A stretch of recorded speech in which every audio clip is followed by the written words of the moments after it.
Une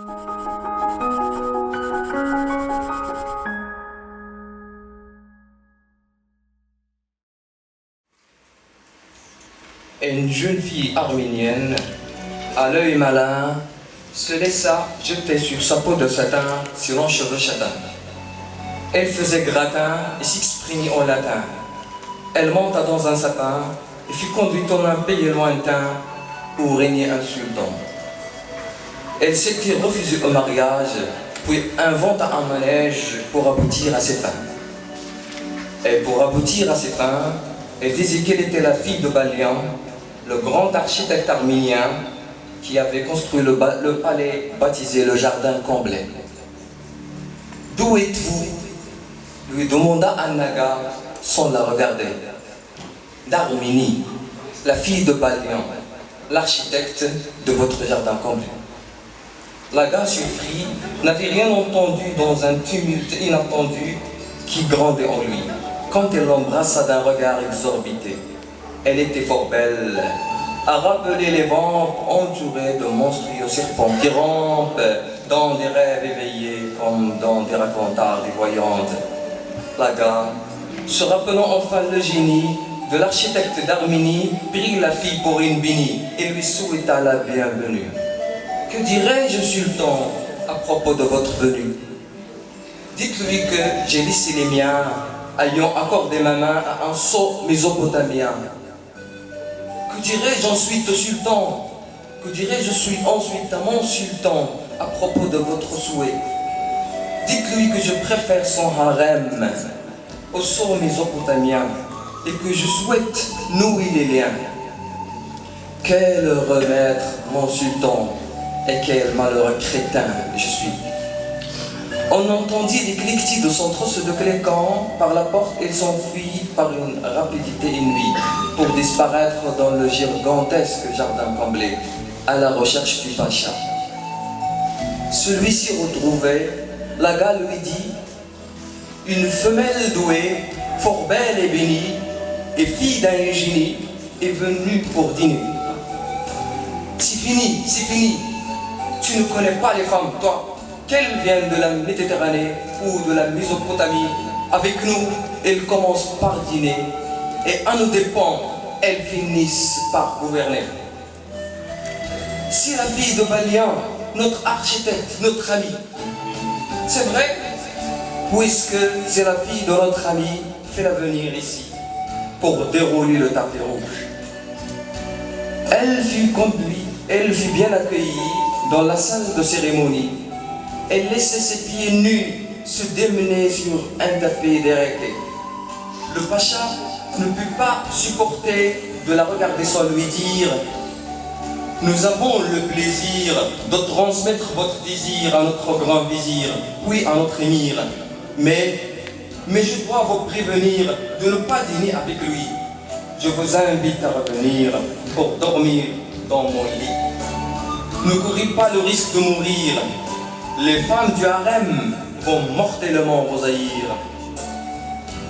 Emmène-moi d'abord chez le grand vizir pour me présenter à l'émir.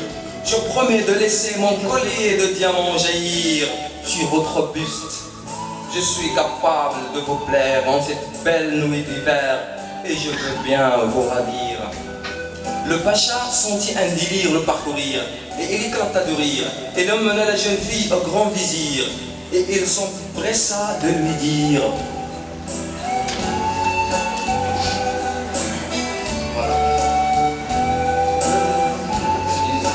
Il s'empressa de lui dire: « Je vous présente la jeune fille de l'architecte arménien, votre ami ancien qui a bâti le manoir. » Ayant accompli son devoir, il retourna en arrière en souhaitant la revoir et réaliser sa gloire. Ranime son cœur. « Que vous êtes belle, comme une hirondelle au lointain ciel, » dit le grand vizir. « Je vous remercie de votre sympathie. Je vous sais gré de votre bonté, sans compliment et sans émagré. Je suis l'homme le mieux pourvu, que toute l'histoire est connue. J'ai oublié mes femmes à votre vue. Ah, quelle belle nuit venue, dont nous serions ravis. Ah, nous serions ravis Nous serions bien ravis de coucher tous deux cette nuit sur votre lit qui stimule les rêves. Mais je dois maintenant foncer vers l'intérieur du palais pour voir l'émir, m'entretenir avec lui et revenir la nuit pour vous faire oublier vos incurables nuits jusqu'à vous évanouir de plaisir. Croyez-vous qu'il soit facile de vous en sortir, vous la belle, de cet effrayant asile où les cœurs deviennent débiles et les souffrances éternelles? Mon père est venu de si loin et il a employé son savoir pour bâtir ce beau manoir afin qu'y jaillisse l'espoir et qu'y triomphe la gloire. Et vous voilà me faire savoir que quelques années plus tard, vous avez manqué le devoir et laissé vous envahir par le désespoir. Quels amers déboires! Ce n'est pas à moi qu'incombe l'erreur, mais à notre empereur, à cause de son esprit vengeur. Mais quand viendra l'heure, je reprendrai les labeurs et apaiserai les douleurs. Je vous rendrai meilleur et vous mettrez en valeur dans mon prochain royaume quand viendra l'heure. Pourvu qu'il vienne, si te retend, rapprochez-le, grand plaisir. Je ne peux contenir mon espoir d'être votre plus belle femme à venir. Si vous pouvez vous contenir, je vous montrerai une manière pour devenir la dame châtelaine de notre terre prometteuse. Je vous demande de garder le secret et de faire ce que je vais vous dire. Je jure Dieu de ne rien dire, grand vizir. L'émir est tellement vieux, il est aussi odieux, il mérite un adieu. Que voulez-vous dire par adieu? Égorger le voyou et de gloire pousser un yo-yo. Je n'ai qu'à l'admettre, j'assassinerai donc le maître dans la nuit sombre. Reine, je vais bien le devenir pour rendre honneur à mes ancêtres. Et pour réaliser son rêve, le grand vizir avançait, le cœur plein d'espérance, à la fois de trouble et d'errance, et la jeune fille le suivit. Dans la chambre donnant sur la mer, ils trouvèrent l'émir. Ils contemplaient le Bosphore. En tournant la tête, il aperçut la jeune fille, et ses yeux se mirent à gravir les échelons de la beauté. Elle contemplait les contours de ses yeux de velours. Elle était belle comme le jour. Elle ennoblia le Bosphore et toutes les régions des alentours.